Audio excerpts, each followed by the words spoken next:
কিন্তু আমরা যখন বিচারের আশায় বসে থাকলাম, সেখানে আমাদের বন্ধু বিএনপির ভাইয়েরা থানায় গিয়ে বলল, ওসি স্যার, আওয়ামী লীগের লোকদের গ্রেপ্তার করার দরকার নাই।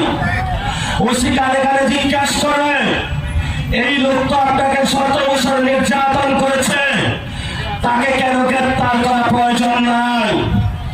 বলল, ওসি সাহেব, আমার 2 পকেটে 2টা বান্ডেল আছে টাকার, একটা আপনার টেবিলে রেখে যাচ্ছি, আর বড়টা আমি নিয়ে যাচ্ছি।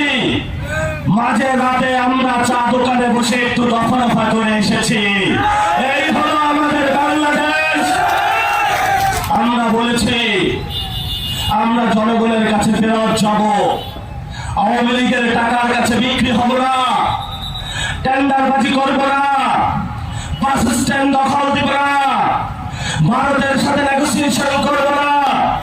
আমরা বাংলাদেশকে তৈরি করতে চাই, তরুণদের কর্মসংস্থানের ব্যবস্থা করতে চাই, নিরাপদ নারীদের জন্য বাংলাদেশ গঠন করতে চাই, নিরাপদ বাংলাদেশ আলেমদের জন্য গঠন করতে চাই, বাংলাদেশের সঠিক শিক্ষা ব্যবস্থা বাস্তবায়ন করতে চাই, বাংলাদেশে একটি সুন্দর চিকিৎসা ব্যবস্থা আমরা বাস্তবায়ন করতে চাই, বাংলাদেশকে আমরা নিরাপদ করতে চাই, হিন্দু ভাইদের জন্য বাংলাদেশের সীমান্ত হত্যাকাণ্ড বন্ধ করতে চাই, বাংলাদেশের পুশিন বন্ধ করতে চাই, বাংলাদেশের পুলিশ সংস্কার করতে চাই, বাংলাদেশের মিলিটারি সংস্কার করতে চাই, বাংলাদেশে অর্থনৈতিক সংস্কার করতে চাই, বাংলাদেশের ব্যবসায়ী জগৎ সংস্কার করতে চাই, বাংলাদেশে যেইখানে অনুন্নত জীবন রয়েছে রংপুরবাসীর জীবনের ভাগ্যচক্র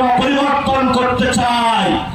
তারা আমাদের চোখে চোখ রেখে বলে, আমরা দাঁড়িয়েছি 17 বছর খাইনি, এখন বাস স্ট্যান্ড থেকে খাবো, ট্রাক স্ট্যান্ড থেকে খাবো, আওয়ামী লীগ থেকে খাবো, ভারত থেকে খাবো, একটু আমাদেরকে খাইতে দাও। আমরা বলি, বাবা, গত 17 বছর খান নাই, এই জন্য কি আপনি এখন আপনার বাবার প্লেটে হাত বসাবেন, মায়ের প্লেটে হাত বসাবেন? যে মানুষগুলো গত 17 বছর যখন পালিয়েছিলেন, আপনাদের বিভিন্ন ঘরে তাদেরকে আশ্রয় দিয়ে নিরাপদ করেছেন, মসজিদে আশ্রয় দিয়েছেন, মন্দিরে আশ্রয় দিয়েছেন, আপনার ধান খেতে লুকিয়েছিল, আওয়ামী লীগ এসেছে, পুলিশ এসেছে, বলেছেন এখানে কোনো বিএনপির লোক নাই, জীবনের রিস্ক নিয়ে আপনারা তাদেরকে নিরাপদ রেখেছেন। কিন্তু সেই লোক আজকে এসে আপনার পকেট থেকে টাকা নিয়ে যায়, আপনার ঘরে হামলা চালায়, আপনার বোনদেরকে হ্যারাস করে, আপনার বউকে হ্যারাস করে, বিভিন্ন ব্যবসায়ী ভাইদেরকে হ্যারাস করে। আমরা এই স্বপ্ন পরিবর্তনের জন্য বাংলাদেশে যারা আসলেই পরিবর্তন করতে পারে আপনাদের কাছে এসেছি। রংপুরবাসী এই বিএনপির প্রতারণার ফাঁদ আগেই বুঝতে পেরেছিল, এই জন্য জাতীয় নির্বাচনে আগেই তারা 11 দলীয় জোটে সিল দিয়েছিল। রংপুর থেকে যেভাবে 24-এর গণঅভ্যুত্থান শুরু হয়েছিল, তেমনি বাংলাদেশে বিএনপির প্রতারণা, জুলাইকে বিকৃত করা, বাংলাদেশের মানুষকে ধোঁকা দেওয়া, বিএনপির পতনধ্বনি রংপুর থেকেই শুরু হয়েছে।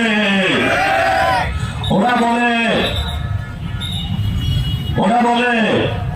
যে রংপুরবাসী 11 দলীয় ভোট দিয়েছে, যেহেতু তারা ভোট দিয়েছে আমরা তাদের উন্নয়ন করব না। রংপুরবাসী না খেয়ে থাকতে পারে, কিন্তু রক্তের সাথে তারা বেইমানি করবে না। রংপুরবাসী না খেয়ে থাকতে পারে, কিন্তু শহীদ ওয়াসিম মুগ্ধের রক্তের সাথে জীবনেও তারা বেইমানি করবে না। এটাই হলো রংপুর, এটাই হলো দিনাজপুর, এটাই হলো ফুলবাড়ি। এই ফুলবাড়িতে যতটুকু কয়লা আছে,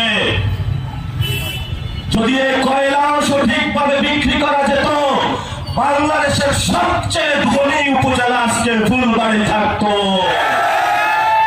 কয়লা তারা চুরি করে বিক্রি করে না?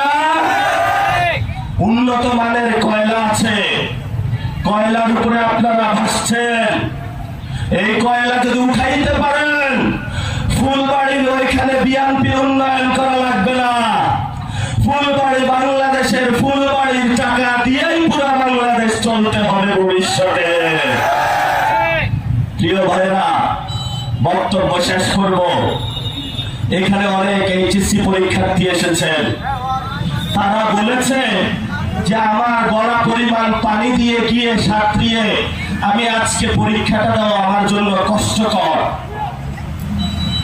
আজকে পরীক্ষাটা স্থগিত করেন, কালকে থেকে যদি সবকিছু ঠিক হয় আমি কালকে থেকে পরীক্ষাটা দেব।